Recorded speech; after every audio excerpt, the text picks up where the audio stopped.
Bonjour à tous. Toujours une joie d'être rassemblés ensemble le dimanche matin ou à d'autres moments, de se retrouver en tant que communauté, rassemblés par l'Évangile, rassemblés par la parole de Dieu. Et ce matin, je choisis d'aborder un thème d'actualité, un thème assez sensible. J'ai choisi de parler du thème du racisme, de ce que l'Évangile peut dire à ce sujet. On aimerait bien d'ailleurs que ce ne soit plus un thème d'actualité. Malheureusement, ça traîne quand même passablement. Alors, vous pourriez me demander quel est le lien avec le thème de la vie communautaire qu'on a choisi d'aborder ces temps.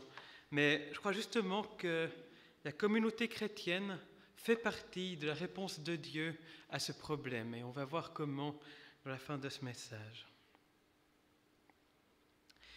Ces temps, on entend en particulier beaucoup parler de ce qui se passe aux États-Unis avec le mouvement Black Lives Matter, qui, si on le traduit, veut dire la vie des Noirs compte.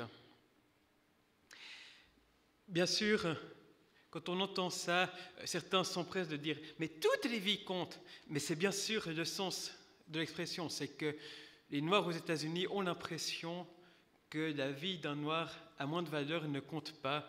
Ça veut donc dire que la vie des Noirs compte aussi. Alors, bien sûr, la situation aux États-Unis est particulière. Elle est chargée. Ils ont eu le passé de l'esclavage, le passé de la ségrégation, et puis encore maintenant des débats sur le rôle de la police, etc. Donc, le but ce matin ne va pas être d'entrer dans tous les détails de la politique américaine, mais je crois que ça a aussi des échos chez nous. On se pose aussi la question de où on en est et qu'il y a quelque chose à dire partout. Et d'ailleurs, malheureusement, ça reste valable à différentes époques. Le mouvement Black Lives Matter dénonce aussi ce qu'il appelle le racisme institutionnel, c'est-à-dire qu'il y a des choses dans la structure même de la société qui sont construites de manière discriminatoire et que même si chaque individu personnellement n'est pas raciste ou ne pense pas être raciste, en fait, la société va encore fonctionner de manière déséquilibrée. Et pour donner un exemple, cette année, Virginie et moi avons cherché un appartement. Puis on savait qu'on n'avait pas un revenu énorme par rapport au genre de taille d'appartement dont on avait besoin, mais quelque part, qu'on le veuille ou non, on savait qu'on avait de meilleures chances que quelqu'un qui aurait eu le même salaire, la même taille de famille, mais qui aurait eu un nom bosniaque ou africain. Et on sait quelque part que ça fait partie de l'arrière-plan, même si nous, personnellement, on trouve ça stupide, on ne veut pas que ça fonctionne comme ça.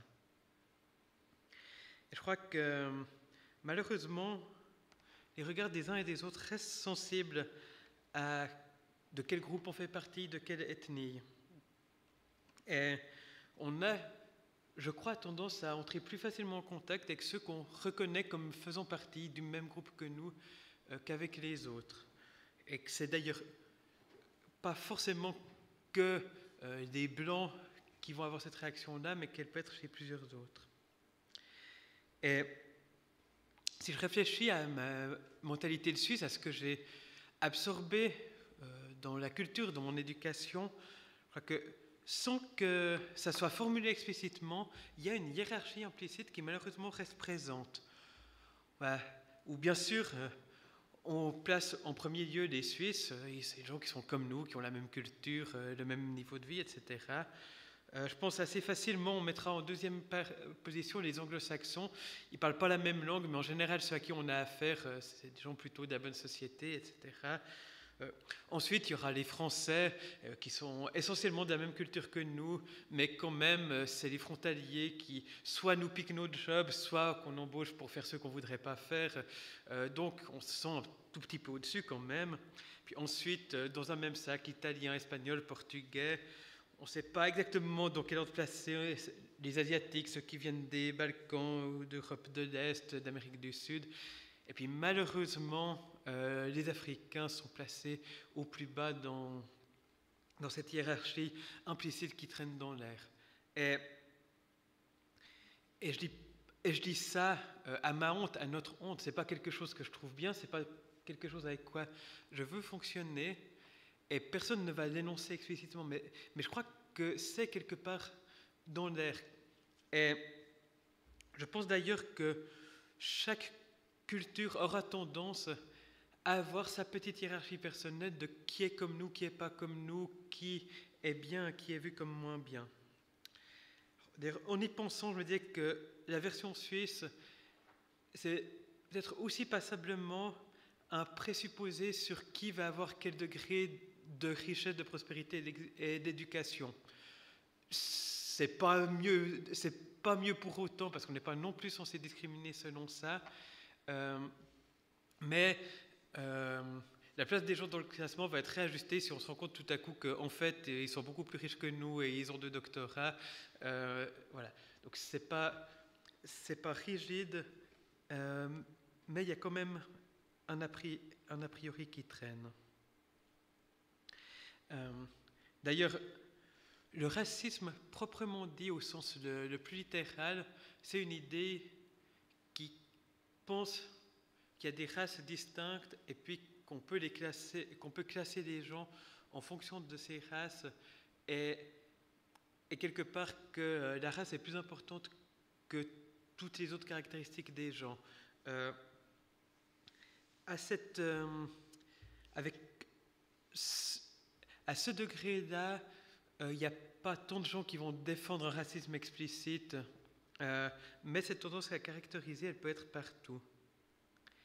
Et puis, encore une chose qui rend la chose perfide, c'est que le racisme peut aussi être intériorisé. Je disais dans un livre un exemple encore aux États-Unis de jeunes noirs qui réussissaient bien à l'école, qui apprenaient bien, qui savaient des choses, et c'était les autres jeunes noirs, peut-être à peine plus âgés, qui leur reprochaient de se comporter comme des blancs ou de vouloir se faire passer comme des blancs. À force que l'éducation soit niée aux noirs, même quand ils y avaient accès, certains pensaient encore que ce n'était pas pour eux et que c'était une trahison pour un noir de profiter de l'éducation. Et donc, quelque part, l'oppression sur une longue durée crée des blessures qui finissent par se perpétuer au sein même de la manière de penser de ceux qui l'ont subi. Ce qui montre combien ça va loin et combien c'est perfide.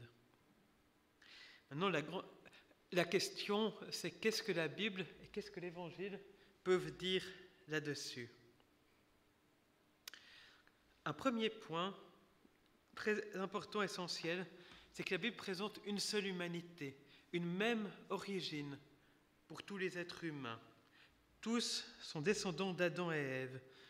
Il n'y a pas une origine pour les Africains, une origine pour les Européens et encore une autre pour les Asiatiques. Et il n'y a pas plusieurs plans de Dieu, un projet de Dieu pour les uns, un projet de Dieu pour les autres. On est tous dans la même réalité et vus sous le même regard par Dieu. Dieu annonce aussi qu'il va demander compte pour la vie de chaque être humain à ceux qui l'auront prise. Et ce n'est absolument pas dépendant d'une couleur de peau ou d'une ethnicité. Donc c'est tout à fait juste et biblique de dire « Black Lives Matter », la vie des Noirs compte aussi, toutes les vies ont la même valeur. Et cette unité de l'origine de l'humanité est encore rappelée plusieurs fois dans le Nouveau Testament. Par exemple, quand Paul prêchait à Athènes, il rappelle encore qu'à partir d'un seul être humain, Dieu a créé tous les peuples et les a établis sur la terre entière. Et donc, à cette lumière-là, le racisme n'est pas possible dans une vision chrétienne. Et d'ailleurs, on accuse parfois le christianisme d'être à l'origine du racisme, mais c'est tout le contraire. Il a fallu que le présupposé chrétien s'affaiblisse pour que le racisme monte. Le racisme, au sens le plus pur, est une création du XIXe siècle, avec déjà des antécédents au siècle des Lumières. J'ai trouvé une citation de Voltaire qui trouvait évident que les Européens, les Africains ou les Asiatiques ne pouvaient pas avoir la même origine, aussi clairement que le chien ne peut pas avoir la même origine que le cheval, et ainsi de suite. Et là, c'était l'esprit éclairé des Lumières qui se pensait plus malin que ce que l'Église catholique ou protestante avait enseigné depuis des siècles, de dire que l'humanité avait une seule origine qui était commune. Alors si Dieu a créé une seule humanité, pourquoi est-ce qu'on observe autant de divisions? Et je crois que la Bible montre que la division d'humanité est une conséquence de la rupture avec Dieu. Immédiatement après l'éloignement de Dieu, de l'être humain d'avec Dieu, on a l'histoire de Caïn et Abel, de Caïn qui tue son frère Abel. Puis ensuite, l'histoire de la tour de Babel, où l'humanité essayait d'avoir une unité construite contre Dieu, de tous ensemble dépasser Dieu et prendre sa place. Et alors là, Dieu a divisé la langue des êtres humains pour les éloigner de ce projet, de cette recherche de toute puissance, presque totalitaire. Mais depuis l'éloignement de l'humanité d'avec Dieu, on observe cette tendance à l'oppression, cette tendance à ce que le plus fort prend le pouvoir, domine et opprime les autres. Cela dit, un racisme au sens de la division entre des races différentes, entre les couleurs de peau, est assez peu présent dans la Bible. Il y a une conscience que les Éthiopiens ont la peau noire et qu'ils ne peuvent pas en changer, mais il y a très peu qui en est dit, peu d'exemples d'une vraie discrimination basée là-dessus. Il y a cependant un cas que j'ai trouvé intéressant et que je voulais vous citer. Donc c'est dans le livre des Nombres, quand le peuple d'Israël est dans le désert sous la direction de Moïse. Et on a Myriam et Aaron, qui sont la sœur et le frère de Moïse, et qui se plaignent que Moïse a pris une femme éthiopienne. Ce n'est pas dit expressément que sa couleur de peau est une difficulté et un problème pour eux. Mais ce qui se passe dans cette histoire, c'est que Dieu va prendre la défense de Moïse et il va infliger une sanction en particulier à Myriam. Myriam est frappée d'une lèpre blanche comme la neige. Elle va être exclue du peuple pendant 7 jours, le temps qu'elle soit guérie de cette lèpre. Je crois qu'il y a un caractère ironique dans ce châtiment, que Dieu dit en quelque sorte « Ah, ta belle-sœur n'est pas assez blanche pour toi? Eh bien moi je vais t'en donner de la blancheur. » Et du coup elle reçoit cette blancheur de lèvres, cette blancheur maladive, et que ça illustre combien son problème, son reproche avec sa belle-sœur éthiopienne était faux et injuste. Mais dans l'Ancien Testament, comme dans le Nouveau, on parle beaucoup plus de circoncis et d'incirconcis. Et le peuple d'Israël a beaucoup plus de problèmes avec les peuples voisins, les Cananéens, les Syriens, les Moabites, les Édomites, etc., qui ne sont pas reconnaissablement d'une autre couleur qu'eux. Mais c'est plus avec eux qu'il va y avoir tension, problèmes, etc. Et les Grecs, quant à eux, avaient plus tendance à diviser entre les Grecs et les barbares, entre les gens civilisés et les gens sauvages. Mais là, de nouveau, ça ne suivait pas des lignes de fracture construites sur la couleur de peau. Donc, le racisme en tant que tel, vraiment catégorisé sur la couleur, c'est vraiment quelque chose qui est venu par la suite, qui n'était pas vraiment présent dans l'Antiquité. Mais comme je l'ai dit, quand même, dans différentes époques, on a tendance à diviser entre qui est acceptable ou pas, qui est du même niveau que nous, qui on va penser quelque part légitime de prendre de haut. Et malheureusement, ça reste présent et ça se reproduit à différentes époques. Mais alors, qu'est-ce que l'Évangile, qu'est-ce que la venue de Jésus-Christ a à dire là-dessus? Jésus vient pour permettre la réconciliation entre Dieu et les hommes, pour combler le gouffre qui s'est creusé entre l'humanité et Dieu. Mais quelles conséquences est-ce que ça va avoir par rapport au racisme, par rapport à ces divisions de l'humanité, à ces oppressions et ces faux jugements de valeur. Une fois encore, il y a très très peu de mentions de race dans le Nouveau Testament, et c'était peu pensé ainsi. Je vais quand même mentionner 2 épisodes intéressants. Tout d'abord, la première personne non juive qui va recevoir le baptême et donc être reconnue comme chrétien, c'est un eunuque éthiopien. C'est une histoire qui est racontée au livre des Actes au chapitre 8. Mais peut-être encore plus intéressant, c'est qu'il n'y a pratiquement aucun commentaire sur sa couleur de peau. C'est un eunuque, il est éthiopien, il lit dans le prophète Ésaïe, le diacre Philippe lui annonce l'évangile, il demande d'être baptisé, il est baptisé, on ne parle pas plus de son origine. De la même manière, les dirigeants de l'église d'Antioche comportaient, entre autres, un Siméon appelé le Noir, qui était donc certainement noir de peau. C'était suffisamment notable pour que ça donne son surnom, mais il n'y a pas plus de commentaires que ça. Il fait partie des enseignants et des prophètes de cette église. Et apparemment, ça n'a pas donné lieu à plus de discussions, pas même à regardez comme on est bien et comme on est tolérant et ouvert d'esprit, on a un noir parmi nos dirigeants.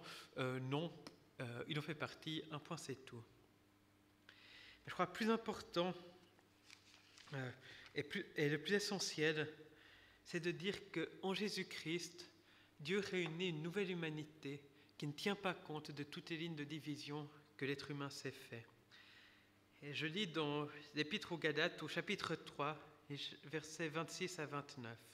« Car vous êtes tous enfants de Dieu par la foi qui vous lie à Jésus-Christ. Vous tous, en effet, vous avez été unis au Christ dans le baptême, et vous avez ainsi revêtu la manière d'être du Christ. Il n'y a plus ni juif ni païen, il n'y a plus ni esclave ni citoyen libre, il n'y a plus ni homme ni femme. En effet, vous êtes tous un, unis à Jésus-Christ.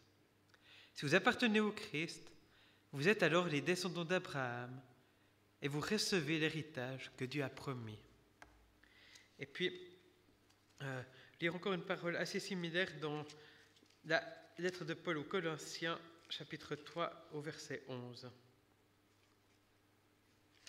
« Il n'importe donc plus que l'on soit païen ou juif, circoncis ou incirconcis, non civilisé, primitif, esclave ou libre.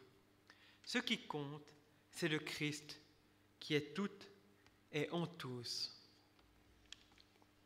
Donc, dans ces 2 passages, il est à nouveau pas question de race au sens où on l'entend de manière moderne, mais il y a toutes les divisions de l'époque, les esclaves, les libres, les hommes, les femmes, les juifs et les non-juifs. Et les Grecs, par rapport aux barbares ou non civilisés, littéralement aux Scythes, qui étaient une peuplade considérée comme particulièrement arriérée.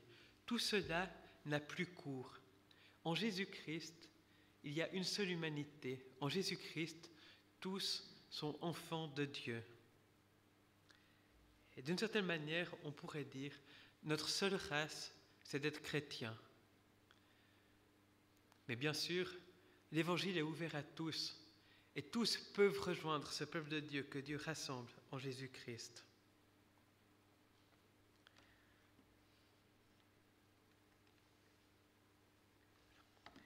En Jésus-Christ, tous sont enfants de Dieu, tous sont accueillis par Dieu. Ceux qui ont été rejetés, méprisés, mis à l'écart par les hommes, sont accueillis par Dieu dans son peuple, dans le peuple qui durera toujours.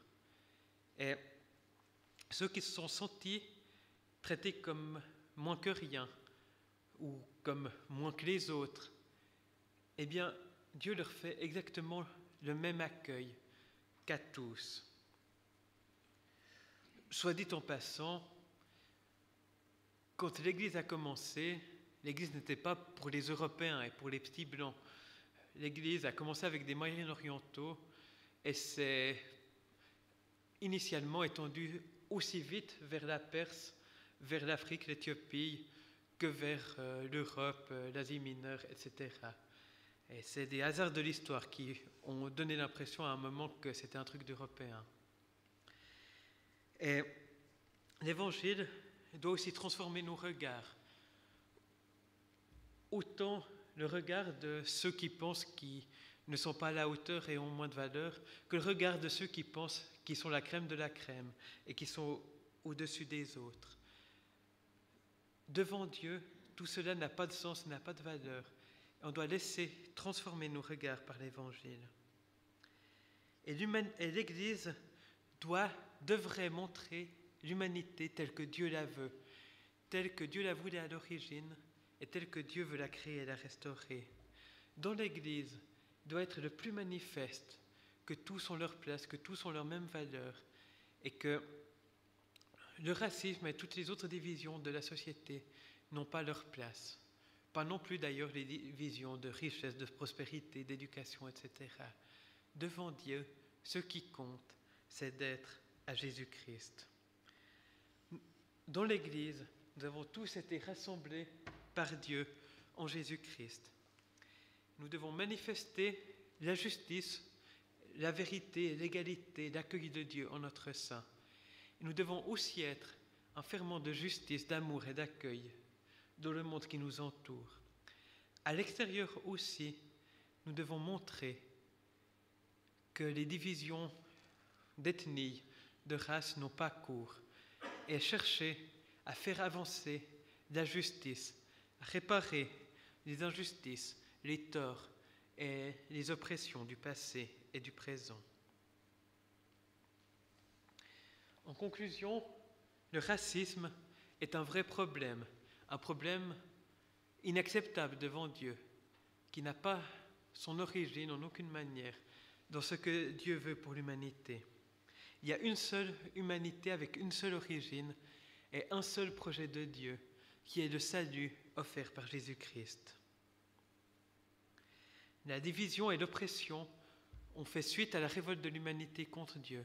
Ça fait partie de toutes les choses mauvaises que l'humanité a faites quand elle a voulu n'en faire qu'à sa tête. La réconciliation est apportée par Jésus-Christ. C'est une réconciliation qui a deux dimensions. Une dimension de réconciliation entre Dieu et les hommes, une dimension de réconciliation des hommes les uns avec les autres.